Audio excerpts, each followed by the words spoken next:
I'm so embarrassed. Okay, so hi.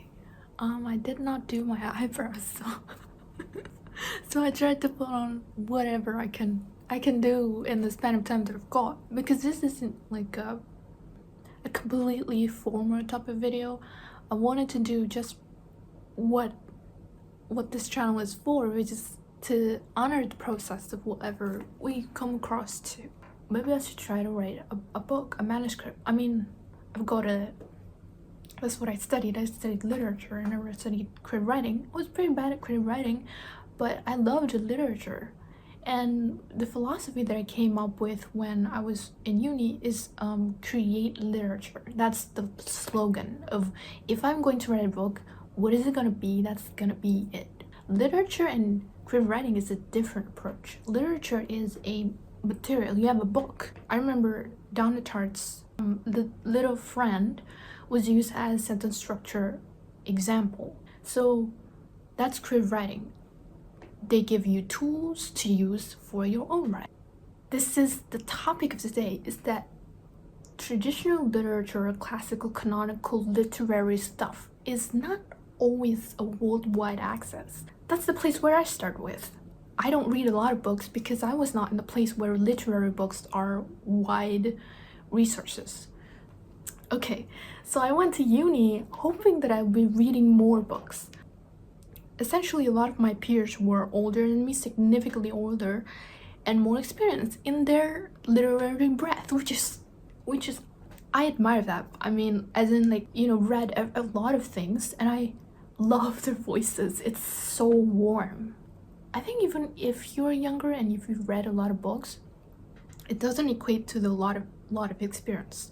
You can't trade experience with books. If somebody has had a lot of experience and they know literature, it's invaluable because they know how to articulate things in literature way. So I remember the first creative writing piece that I wrote was about swimming, and then swimming as a metaphor for university because I felt like drowning. Or at least that was what I forced my metaphor to work towards. And the teacher did say it's touching, but I got like a C grade pass or whatever. It wasn't great. But here, it's like the bookstores are curated to fit a certain commercial category. Let's transition that background culture into the next section. If anybody starts a discussion about something, about books, and I don't know about it, I'll say about movies. I'll say this director, that director, because that's the closest that I can understand that an artistic voice can exist. I guess now what I'm doing is analyzing the stuff that already exists in my childhood that didn't have to do with full-blown literature. Like, we did this one thing in chill literature. It's called Where the Wild Things Are. You've got picture books that has thoughts that's going into the book. Thoughts. I mean, a more popular form at the time was DVD.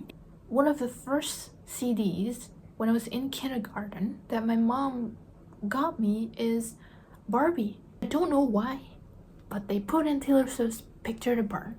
So I was listening to Carly, and then Taylor Swift in the middle of it.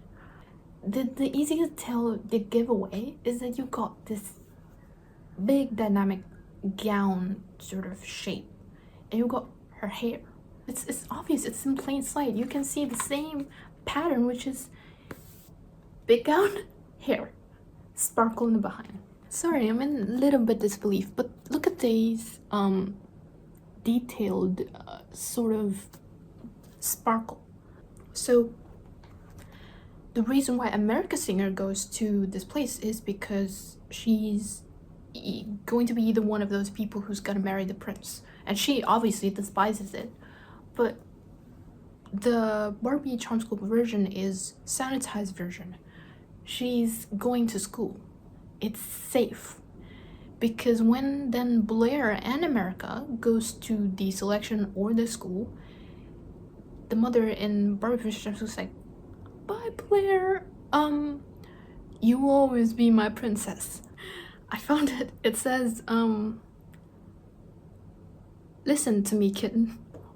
win or lose, you'll always be a princess to me. That's what the dad says. I don't know if any of these creators, Kira Cass, Taylor Swift, or the animators of Barbie, or the people who heads the whatever direction they're heading in, kind of uses each other as footnotes, as references. In a sense, you live that moment, you feel that this is the right kind of thing to write right now, or to publish, or have been writing naturally. There I was again tonight, forcing laughter, faking smiles, same old tired, lonely place, walls of insincerity. It's the rejection of pretense. This is your homework.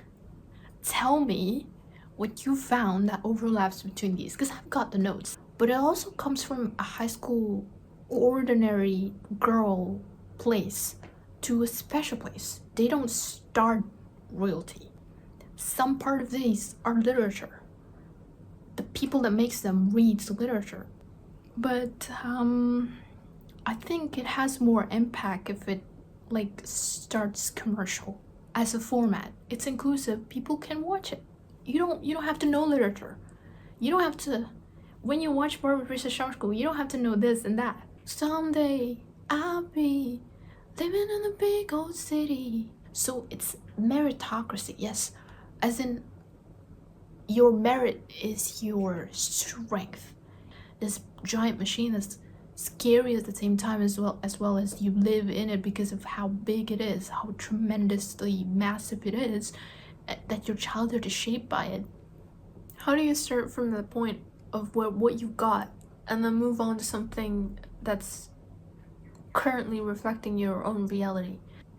What originality, what connections have you made, and essentially what that analysis results in? That's the part where you then adopt into your own practices. Your rating doesn't have to be limited by this. This could be your starting point. This could be the things that you know.